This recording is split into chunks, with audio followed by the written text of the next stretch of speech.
Now let's deal with some misinformation that's out there about our State Board of Education. There are some people that have been running around saying Thomas Jefferson is not at our American history standards. Now I know you guys better than that. You'd never let that happen. But let's correct that piece of information misinformation right away. He is listed in there, I think, about 25 times, or at least he and George Washington. But the issue was over world history, and there was a big debate whether we ought to include him in the world history.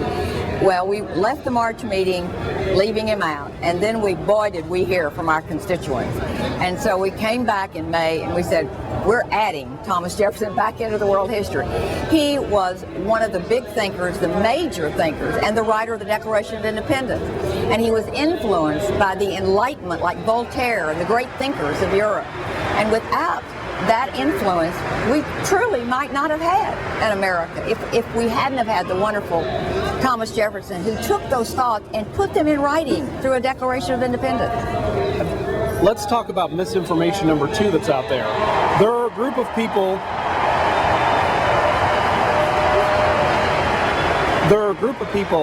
who don't seem to like religion very much. They're always running around trying to accuse the board of trying to create a theocracy in the state of Texas or trying to indoctrinate kids. Now, frankly, I think they're the ones that want to indoctrinate kids. I'll make no bones about it. But you guys have often been accused of trying to cram religion down people's throats. And what would you say to that charge that gets thrown out all the time? That is a misnomer completely. We do not. But what we try to do is influence people, especially in the history teachings, on the separation of church and state, and get that clear and accurate, so that the kids understand that we did form this country on religious principles, the Judeo-Christian principles, okay? But they came to our country about religious persecution. And so they understood that we did not want to be a country under, quote, a state religion, but that everybody should be able to worship in the manner which they want to their God.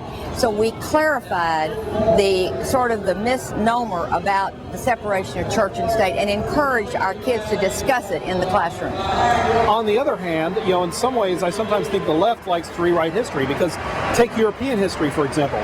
The Protestant Reformation, whatever one may think of it, was a major event, not only in terms of the history of religion, but also in terms of the secular history of the area.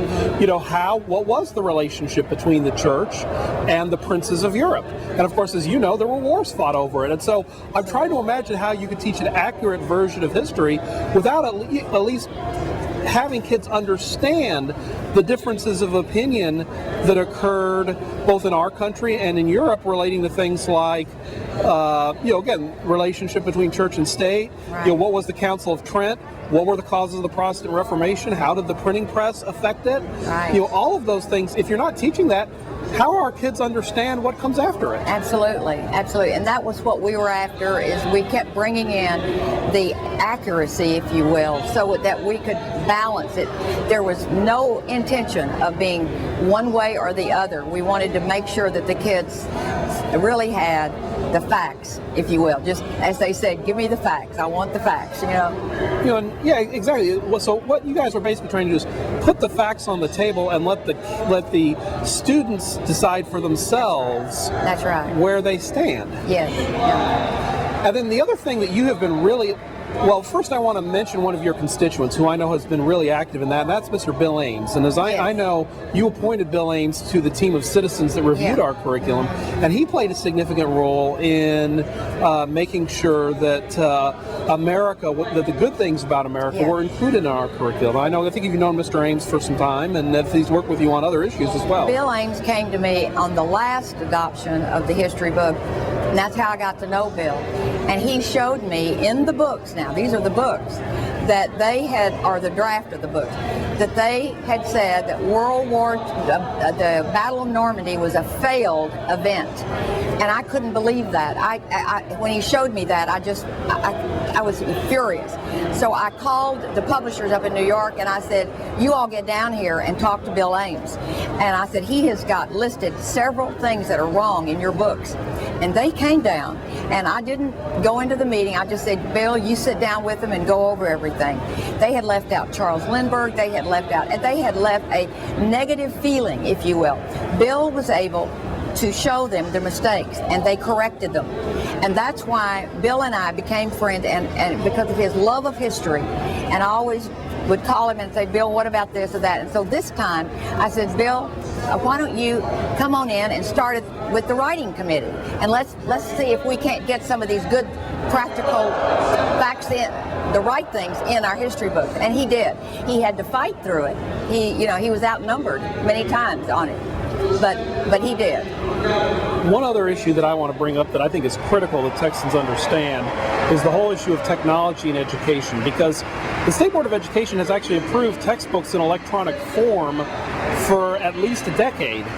But what has happened is there are some lobbyists at the Capitol who don't like, it's not really the electronic versus paper debate that's out there, it's do we have public review of what our kids are being taught from in the classroom?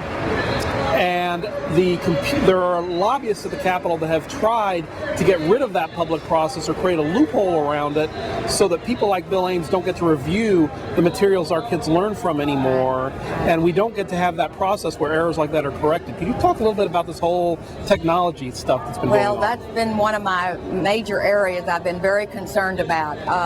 The lobbyists from the technology industry for the last, I guess, 10 years have been trying to get the money from our permanent school fund, the textbook fund, and get it to pay for laptops and devices and not content, not like DVDs or CDs. So I had to go to the AG and get a ruling that a laptop is not a book, it's a device, it's a piece of equipment. But now, the last legislative session, they were able to slip in the fact that you can now use a Kindle, or you can use an open source, which means it goes from, let's say a professor could write a book and then just write his name at the bottom and say, oh yeah, all my facts are accurate. Turn the book over to the commissioner, bypass the State Board of Education, and the commissioner could put that book on a list for our state to buy them, and they could be in the form of a Kindle or whatever like that. And that's what we're concerned about, is accuracy and obviously bias written into this new sort of technology books that are coming in. Accountability is very, very important when you move over into the digital world. It sounds great, it plays well to the media, but we're very concerned about our students not getting the correct information.